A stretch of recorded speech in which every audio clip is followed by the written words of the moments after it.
Flo, good morning. You got a stretch of two games here in the next, I guess, nine days or so.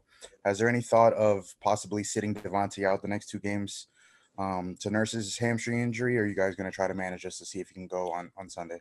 Well, we're just taking it one day at a time. I've been rehabbing. He's been getting treatment. So we'll see what this looks like today. And, instead of making a decision for the next, two games, we'll just try to take it, one day at a time. And, sometimes guys turn around quickly. If it takes more time, then that's what it is. And we'll just try to make the best decision for Devontae and obviously for the team. Guys, you want to go and raise your hand? All right. Stop it again.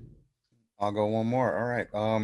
Flo, what did you think about how Tua processed, the game from the sideline with Fitz and listening with the hat on Sunday? Did you get any feedback from him after the game? Yeah, we talked about, just the game and, from the sideline, what he saw. And I think he's tried to play every play in his own mind. So that experience was good. And, it's a different atmosphere. It was a different atmosphere for everyone, and no different for him. So, but it's his first game live look at a game from the sideline. And I thought he did well from that standpoint. Omar. Good morning, Flo. Chan basically said that a lot of the base runs weren't as effective as you would hope. What were some of the issues? Was it just the defense that they were running, or just execution stuff? We've kind of made all the corrections from the game. I'm sure you're talking about Sunday. We made the corrections from those games. We kind of moved on to Buffalo.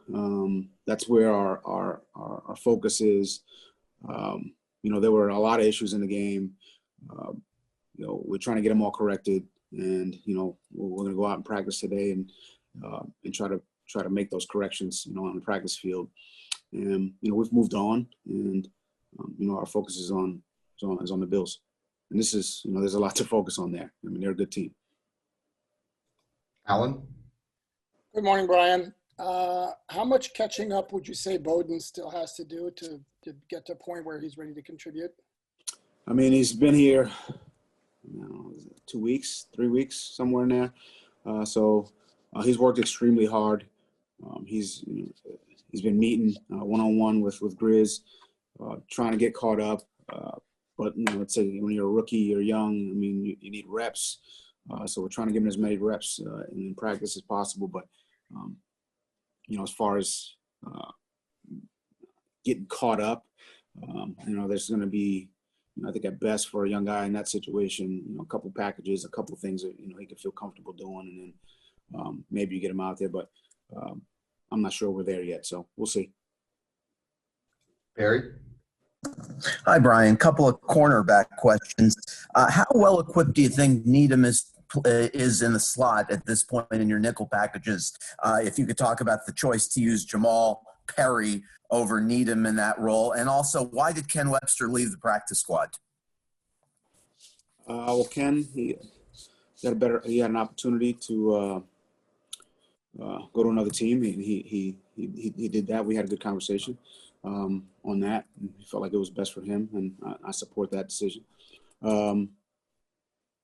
Nick Needham versus Jamal Perry. Well, Nick's practiced well. Jamal's practiced well.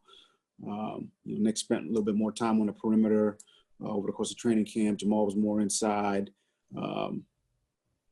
But, we have a lot of confidence in both guys. And obviously they'll both go out there and practice, compete this week, and we'll see how it goes. Josh. Yeah, Flo, I wanted to ask just about the running back situation, and how do you balance, wanting to use an explosive player more like Matt Breida, incorporating him more into the play calling while also rewarding a player like Myles Gaskin, who's had a very good camp and continues to practice well? Well, you try to play the guys who are productive and who go in and, give you positive plays. And but we're game plan specific, and the guys we feel like are give us the best chance to have a productive play or a productive series or best in the situation. Those are the guys who are going to stick in the game, and that's offensively, defensively, in the kicking game. And it's really, it's specific to the play, specific to the situation. But the guys who are in there are productive. I'll say more times than not, they're going to continue to play. Joe Shad. Good morning, Flo. I wanted to ask you about Xavier. How is he feeling having played in the first game? How did he come out of that? I think he came out well.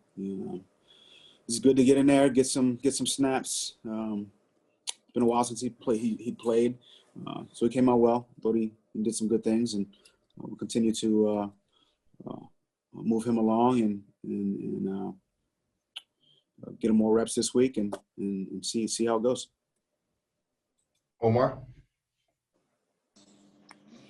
Want to ask you about the receivers that the Bills have. The boundary guys didn't get challenged much against New England.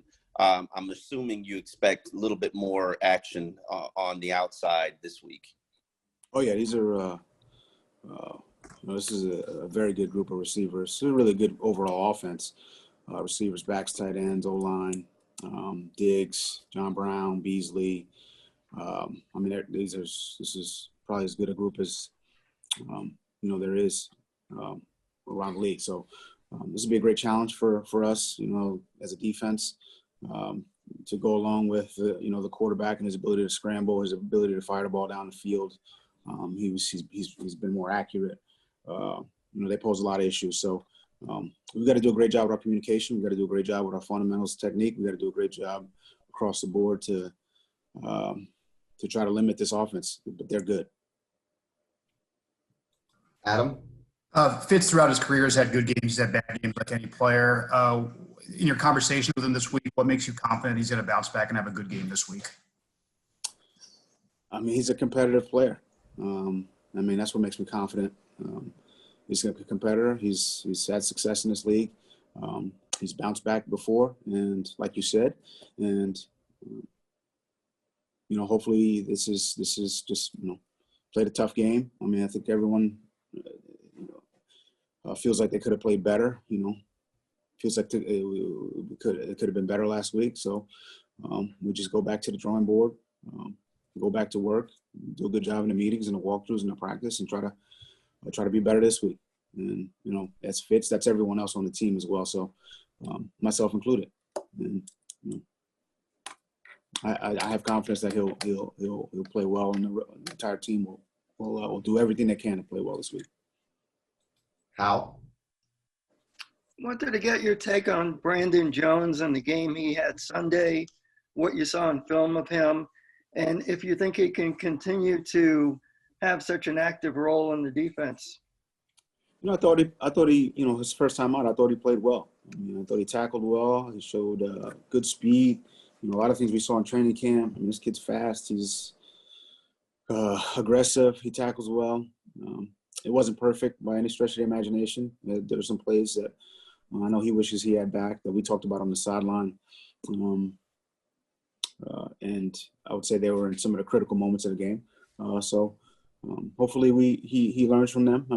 Every play for these young guys, it's a learning experience, and he comes out and plays a little bit better this next week. Joe. Flo, when I watched the Bills game on Sunday, I noticed that the quarterback, Allen, fumbled twice. I'm just curious, what's the approach you want your players to take relative to just get the guy on the ground versus here's an opportunity to strip? I think that's something that's talked about extensively, really, on every team. You want to tackle well. You want to get them on the ground. There are opportunities. If there's an opportunity to knock the ball off, when to take those opportunities. That's, for anyone who's played, it's, do I try to knock it out? Do I make the tackle? If I knock it out or don't knock it out and miss the tackle, then I'm going to get yelled at. If I knock it out, then I'm, everyone's favorite player. You know what I mean? That's kind of the conundrum every player's in. At the end of the day, we got to be a good tackling team. We got to try to limit yards. We want to try to force turnovers.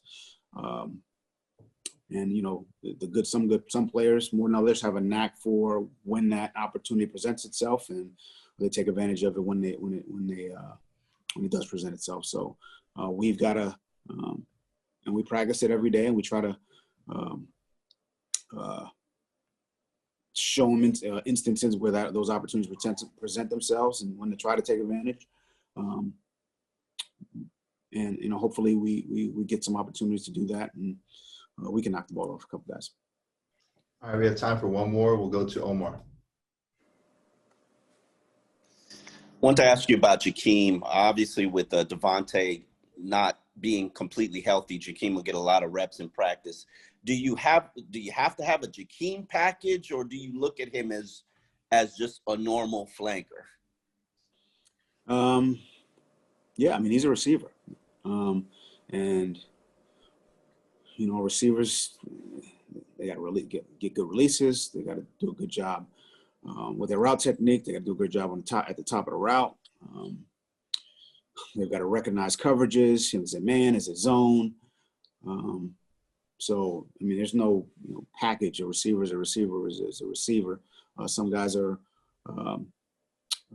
Jakeem's an explosive guy, so you want to try to get him on some things where he's on the move and can make people miss. So, but yeah, we see him as a receiver. That's his position. He's a receiver. He's a returner. And no package. I mean, we just run the plays, and if it's a post, he's running a post. If it's a slant, he's running a slant. If it's an out route, he's running an out route. And if he's open, we try to get it to him.